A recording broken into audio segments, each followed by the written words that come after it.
The Road Back to the Desert.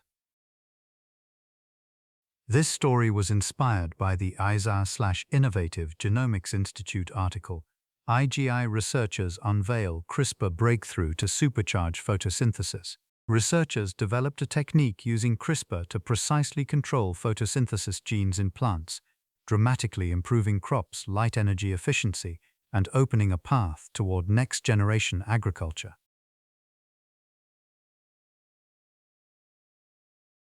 The sand had not changed. Omar stepped out of the truck and scooped a handful from the ground. He was 43.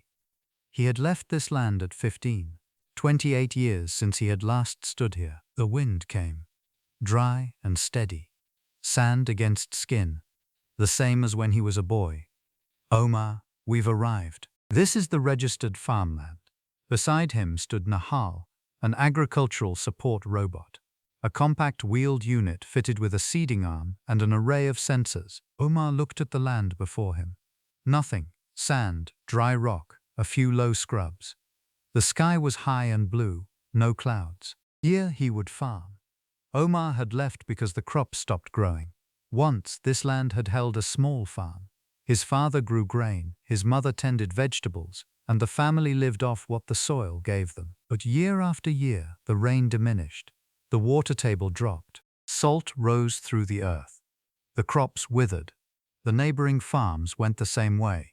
One by one, families disappeared. Omar's family was among the last to pack up and move north to the city. His father took a factory job. His mother sold produce at the market. Omar went to school and eventually grew up. But he had always thought it. He wanted to go back. What made the return possible was a new generation of photosynthesis-enhanced crops. Through gene editing, varieties had been developed that could thrive on far less water and sunlight than traditional plants.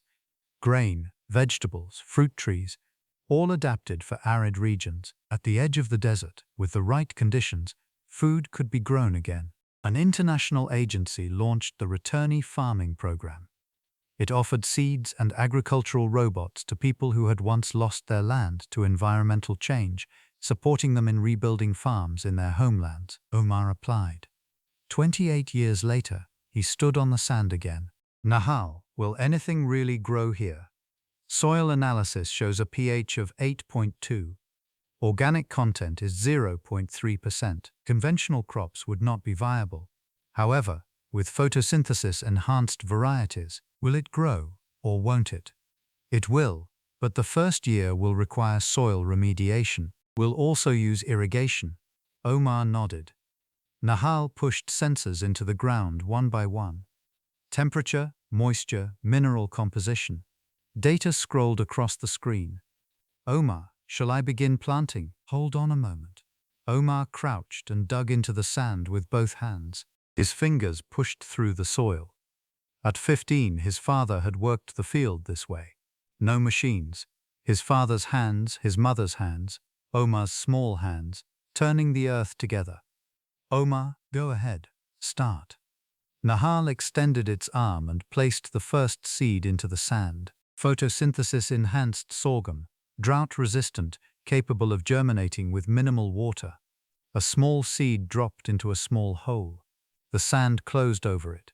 A week later, a sprout appeared. Omar came to the field at first light and stared at the green shoot pushing through the sand. Green. A color this land had not seen in 28 years. It came up. Yes, the germination rate is 78%. That's strong. 78%. My father's field, toward the end, barely anything sprouted. Maybe 1 in 10. The photosynthesis-enhanced variety converts light at 1.4 times the efficiency of conventional crops. It produces more energy from less sunlight and water. Omar touched the sprout. Soft, small, but it was standing up out of the sand. Nahal, yes, I abandoned this place once. Yes, I was 15. My family fled north. My father said the land was dead. My mother cried. I couldn't do anything. But do you think the land was waiting for me? Nahal paused for 0.4 of a second. Land does not wait. Soil continues to change. Salinity advances. Organic matter breaks down. Over these 28 years, conditions here have deteriorated further. I see.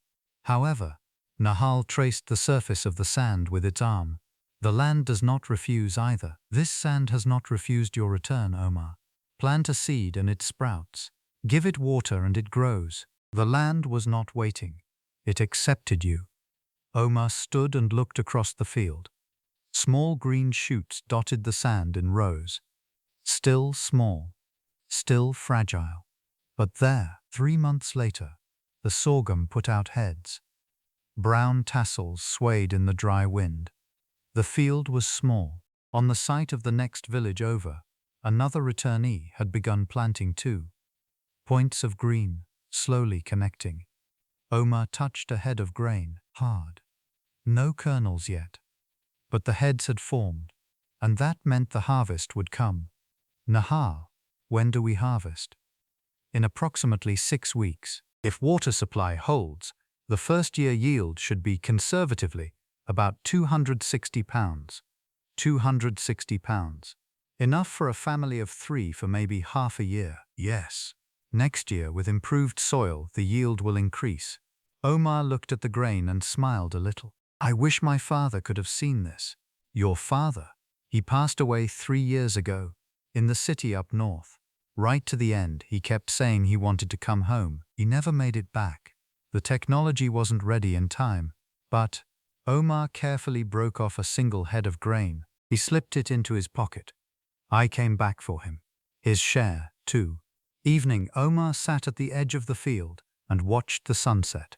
Desert sunsets are vast. The sky turned red and the sand glowed gold. Nahal was beside him. Its sensors were processing the next day's weather forecast. Omar, tomorrow will be clear. Winds will be calm. Irrigation begins automatically at 6 a.m. Thank you, Nahal. I only plant seeds, deliver water, and collect data.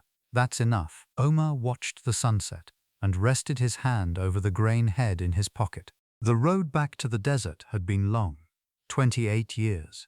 He had to wait for the technology to catch up, but the road had been there. Seeds, water, a robot, and the will to return. Even in the desert, a road could be made. Tomorrow, he would water the sprouts again. Nahal would run the irrigation, and Omar would check the soil by hand. This land was no longer dead.